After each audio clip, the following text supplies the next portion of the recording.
Cuarto argumento. El problema del ocultamiento divino. Fue planteado por el filósofo John Schellenberg en su libro Ocultamiento divino y razón humana, de 1993.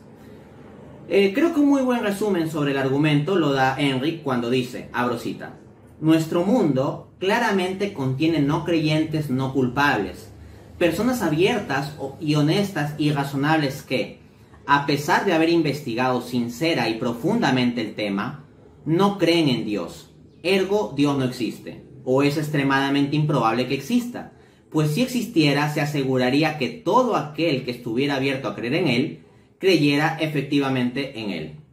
O sea, el argumento es, dado que hay personas que de verdad están dispuestos a creer en Dios, pero no hayan evidencia suficiente, esto es muestra de que no existe un Dios interesado en que crean en Él personas que lo buscan. Por lo tanto, tal Dios pues simplemente no existe.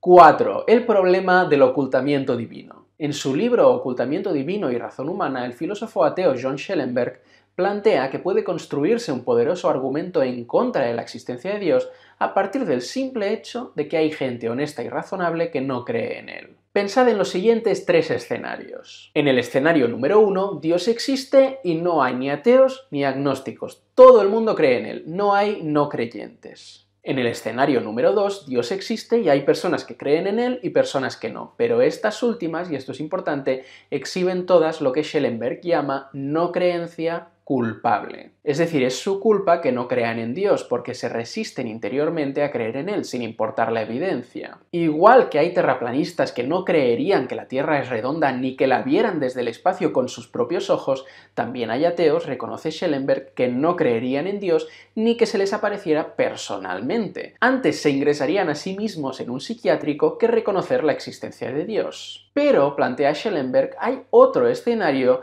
en el que no todos los no creyentes son así. Un escenario número 3 en el que Dios existe y hay personas que creen en Él y personas que no, pero dentro del grupo de las que no, algunas se resisten efectivamente por dentro a creer en Dios, pero hay otras que simplemente tienen no creencia no culpable. Es decir, no creen en Dios, pero sin responsabilidad alguna por su parte. Hasta estarían dispuestos a creer en Él, les gustaría poder creer en Él, pero de modo honesto la evidencia simplemente no les convence de eso o incluso los convence de lo contrario. No es una resistencia interior la que les impide creer, sino justamente la evidencia, que tras un análisis sincero no consigue moverlos. Y ahora, el punto de Schellenberg es que si Dios existe, el escenario 1 y el escenario 2 son posibles, pero el escenario 3 no. El escenario 3 es incompatible con la existencia de Dios. Si Dios existe, no existen no creyentes no culpables. ¿Por qué? Porque si Dios es perfectamente amoroso, como prácticamente todo teísta contemporáneo sostiene, entonces hay que decir que siempre está abierto a tener una relación personal con nosotros, personas finitas. Pero lo más básico para poder decidir si entablar una relación personal con alguien o no es saber si esa persona existe. Pero en tal caso, Dios pondría a cada persona en una situación tal que, si esa persona está abierta también a tener una relación con él, entonces creería en su existencia y la podría tener. Si Dios existe, por tanto, solo habrá no creyentes culpables, que no crean por su propia resistencia libre interior. Todos aquellos sin resistencia interior creerían en Dios, pues Dios les daría o bien la evidencia necesaria o bien un fuerte convencimiento subjetivo para poder creer en su existencia y relacionarse con Él. Pero entonces tenemos un problema, dice Schellenberg, pues esta situación no es la que nos encontramos. Nuestro mundo claramente contiene no creyentes no culpables, personas abiertas y honestas y razonables que incluso después de haber investigado sincera y profundamente el tema no creen en Dios. Ergo Dios no existe o es muy improbable que exista, pues si existiera se aseguraría de que todo aquel que estuviera abierto a creer en Él, creyera efectivamente en Él. Y el problema solo hace que crecer para el Dios de una religión concreta como el cristianismo, porque entonces tenemos que poner también en la balanza todas las personas que aún a día de hoy existen sin haber oído hablar del Dios cristiano o que han existido en el pasado antes de Cristo sin haber oído ni sospechado que existía un Dios trascendente y amoroso que quería relacionarse con Él. Así que, buena suerte. Nótese que este es un argumento de crítica interna al teísmo. O sea, primero se presupone que Dios existe y que Dios quiere que nosotros lo conozcamos, pero luego se dice, que eso no puede ser verdad porque a final de cuentas hay personas que de verdad son sinceras en buscarlo, pero no hayan evidencia suficiente. Es un argumento de crítica interna al teísmo. Y de hecho, de crítica interna en especial al teísmo cristiano, porque el teísmo cristiano, así como otras formas de teísmo, plantea que Dios está interesado en establecer una relación con nosotros. Bien. Quiero que vean la premisa fundamental de este argumento. En las palabras de Enric, nuestro mundo claramente contiene no creyentes, no culpables, personas abiertas y honestas y razonables. Entonces, es como que el argumento parte de la premisa de que hay un grupo de personas que tienen todo el corazón dispuesto a creer en Dios, su corazón está perfectamente dispuesto, y la culpa es de Dios, pues, que no les ha dado suficiente evidencia a sus racionales y rigurosas mentes. Ese es el presupuesto del argumento. Pero si ese argumento se pretende como una crítica interna al teísmo y en particular al teísmo cristiano, falla miserablemente. ¿Por qué? Porque esa premisa que incorpora es una premisa que prácticamente todo creyente cristiano negaría. Efectivamente, bajo el teísmo cristiano, más bien es extremadamente irrazonable asumir que puede haber una incredulidad absolutamente no culpable. En la carta de San Pablo a los Romanos, y la puedo citar aquí porque se está queriendo hacer una crítica interna al teísmo, así que puedo responder desde mi marco teísta.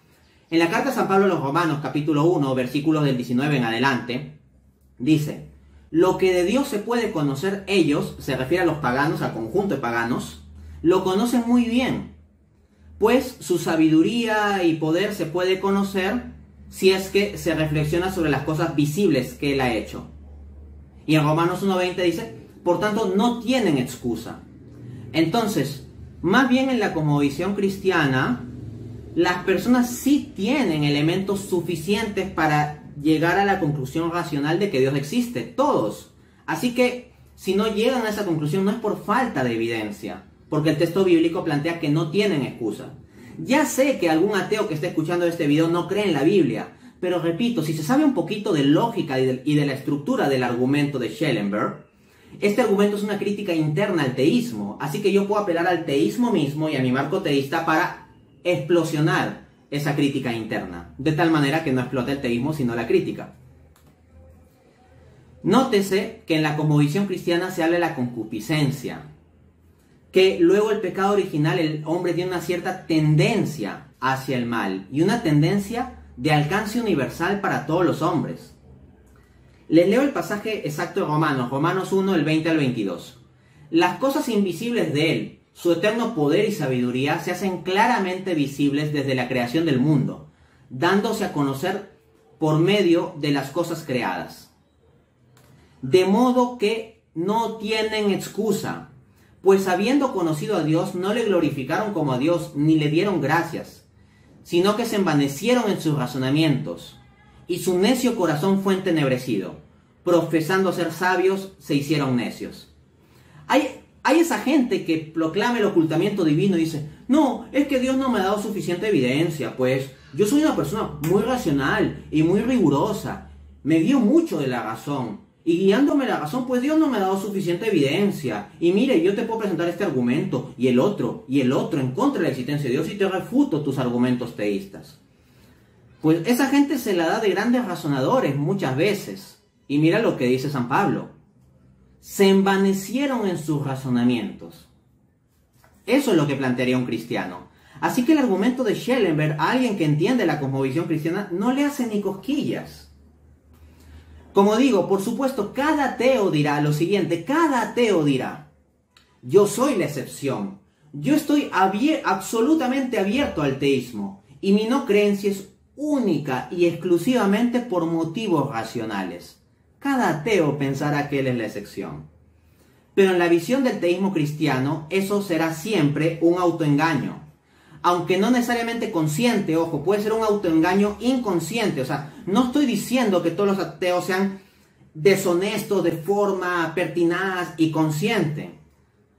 Lo que digo es que cuando decimos que no hay suficiente evidencia y que nuestras únicas razones para creer en Dios son motivos racionales, ahí habrá cierta nota de autoengaño, aunque sea no consciente. Uno dirá, oye, pero yo reviso mi interior. Tú, Dante, no eres el que conoce mi interior. Soy yo ateo, el que lo conozco. Y yo en mi interior conozco que soy sincero. Pues bien, acá no se trata de que yo sea omnisciente con respecto a conocer tu interior. Se trata de que tú, con el argumento del ocultamiento divino, pretendes presentar una refutación interna al teísmo, pero desde mi marco teísta cristiano te puedo responder con Jeremías 17:9. Engañoso es el corazón, más que todas las cosas, y perverso. ¿Quién lo comprenderá? No necesito que tú creas en la Biblia para entender la validez de esta respuesta. Simplemente necesito que entiendas que yo, como teísta cristiano, creo en la Biblia y por lo tanto, tu argumento que pretende ser una refutación a mi teísmo desde las propias premisas de mi teísmo no funciona. Eso es lo que te quiero decir. Otra cosa serán los argumentos externos, pero los argumentos de refutación interna como este se caen así. Miren lo que nos dice Moisés Wisserman sobre Bertrand Russell. Bertrand Russell era alguien que planteaba este argumento del ocultamiento divino. Les leo, abro cita. En alguna ocasión le preguntaron a Bertrand Russell, ¿qué diría si al morir se encontrara ante Dios, quien lo juzga por su incredulidad? Russell respondería, Señor, no me diste suficiente evidencia. Entonces el propio Bertrand Russell se concibe a sí mismo como pues esa creencia no culpable. O sea, Bertrand Russell, si se encontrase ante Dios, según él mismo dice, es, Señor, yo no tuve la culpa de no creer en ti, es que tú no me diste suficiente evidencia, así que tú tuviste la culpa, Señor. Eso le respondería a Bertrand Russell. Es una formulación del argumento del ocultamiento divino. Pero, ¿saben qué? Esto no funciona. Les leo lo que dice el propio Bertrand Russell en su libro ¿Por qué soy cristiano? Página 10. A los 18 años leí la autobiografía de John Stuart Mill y allí esta frase. La pregunta, ¿quién me hizo? Puede responderse, ya que inmediatamente sugiere la pregunta. Perdón, no puede responderse, ya que inmediatamente sugiere la pregunta. ¿Quién creó a Dios? Esa sencilla frase me mostró la falacia del argumento de la primera causa. Fin de cita. Ojo, ni siquiera necesitas ser creyente. Cualquier persona mínimamente formada en filosofía sabe que la objeción ¿y quién creó a Dios? Es una de las objeciones más burdas, más ridículas, con menos nivel intelectual que se puede plantear al argumento cosmológico, sea en la versión tomista o kraftiana. El hecho de que un hombre tan inteligente como Bertrand Russell, que llegó a ser premio Nobel de Literatura en 1952, que ha planteado todo el esquema de formalismo matemático, que un hombre tan inteligente haya dejado de lado la argumentación racional de la causa primera para la creencia en Dios, por un contraargumento, por una objeción tan absurda, tan burda, tan de bajo nivel intelectual, es muestra que el problema de Russell no es intelectual. Al mismo tiempo, Bertrand Russell apunta lo siguiente en la misma obra, página 82. La creencia en el fuego del infierno está desapareciendo y en las ciudades grandes nadie sabe lo que hace el vecino. Por lo tanto, no es sorprendente que tanto los hombres como las mujeres sean menos monógamos. Te invito por ti mismo a investigar la vida amorosa, por llamarle así, de Bertrand Russell. Por decirlo suavemente, Bertrand Russell llevó una vida amorosa bastante desordenada y trató de defender eso ideológicamente. Entonces, ¿qué sucede con el Dios cristiano?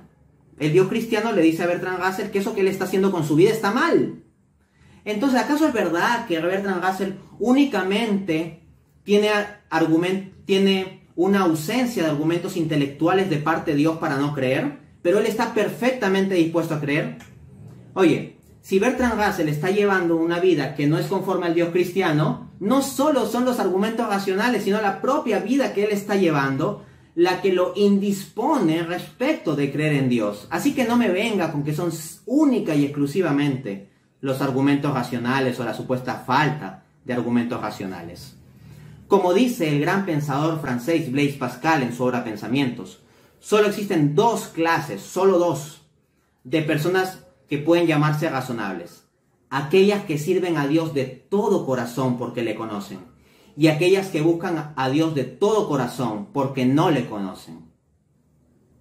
Entonces, yo no digo que todos los ateos sean deshonestos o que todos los agnósticos sean deshonestos. Hay un tipo de agnóstico al cual yo valoro muchísimo, lo amo mucho, lo aprecio mucho y oro por él. El agnóstico provisional. Alguien, por ejemplo, como Albert Camus, que se escribe Albert Camus, ¿no? Que, ok, no encuentra pruebas suficientes de la existencia de Dios, pero se mantiene buscándolo. Ese es el tipo de hombre razonable que plantea Blaise Pascal. Y quien se mantenga buscándolo, de todas maneras le encontrará. Tal vez en estos momentos de tu vida no encuentras evidencia suficiente para la existencia de Dios. Pero si de verdad eres sincero, en algún momento de tu vida, aunque sea al final, en el último segundo, Dios te lo mostrará. De hecho, parece que Albert Camus se podría haber salvado en los últimos segundos y llegando a una fe genuina en los últimos segundos de su vida. No es espacio de este video contar esa historia. En mi libro titulado Dios existe, como pregunta, de 2016, en el apéndice puedes leer la historia de Camus a este respecto. Pero si tú eres de verdad sincero buscando a Dios, aunque seas ateo o agnóstico, pero de verdad investigas y te mantienes en la sinceridad, en algún momento vas a llegar. Claro que sí. Bien. Entonces, entiéndase que Dios puede tener razones morales suficientes precisamente para permitir cierto ocultamiento. Puede ocultarse en un cierto momento para que luego uno lo descubra más plena y profundamente, como sucedió en mi caso. Yo era ateo. Si alguien no conoce mis videos, no conoce mi trabajo, sepa esto. Yo era ateo. Yo era de esos que decían, no hay suficiente evidencia, Dios no existe, Dios está oculto o ni existe. Yo era de esos. Pero gracias a que Dios permitió que yo pase ciertos momentos en mi vida en que pensaba así, eventualmente puedo contrastar con el momento actual en que sé de la existencia de Dios, en que sé de esa maravilla, y puedo responder con experiencia a estos argumentos. Con la experiencia de haberlos vivido y sostenido. No solo sostenido, sino vivido. Por tanto, desde una cosmovisión teísta, en especial cristiana, un no creyente genuinamente sincero será un no creyente temporal, si es que continúa su búsqueda de modo sincero. Dios lo alcanzará en algún momento. Incluso podría ser el último momento de su vida. Como dice Blaise Pascal, en lugar de quejaros de que Dios se oculta, dadle gracias de que se haya mostrado tanto, y le daréis gracias también de que no se haya descubierto los soberbios listos, indignados de conocer a un Dios tan santo. Dice también Pascal, hay suficiente claridad para iluminar a los elegidos, y oscuridad suficiente para confundir a los réprobos, y claridad suficiente para condenarlos y hacerlos inexcusables. Entonces, en un marco teísta, en realidad lo que entendemos es que Dios sí se oculta. Sí se oculta. Pero ¿sabes por qué se oculta? Se oculta justo la medida suficiente para que las personas sinceras que lo busquen lo encuentren de todas maneras. Y el que no lo busca con sinceridad no lo encuentre.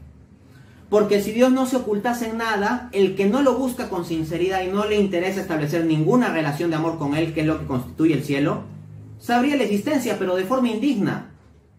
Esa persona indigna de conocer a Dios tendría en cierto modo conocimiento de Dios. Entonces esa es la clave. En el teísmo cristiano Dios se oculta lo suficiente. Para un teísta cristiano, entonces el argumento de Schellenberg no le hace ni cosquillas, porque un teísta cristiano cree, por ejemplo, en Mateo 11:25, donde Jesús dice, te alabo, oh Padre, porque has ocultado estas cosas a los sabios y entendidos, y las has revelado a los pequeños.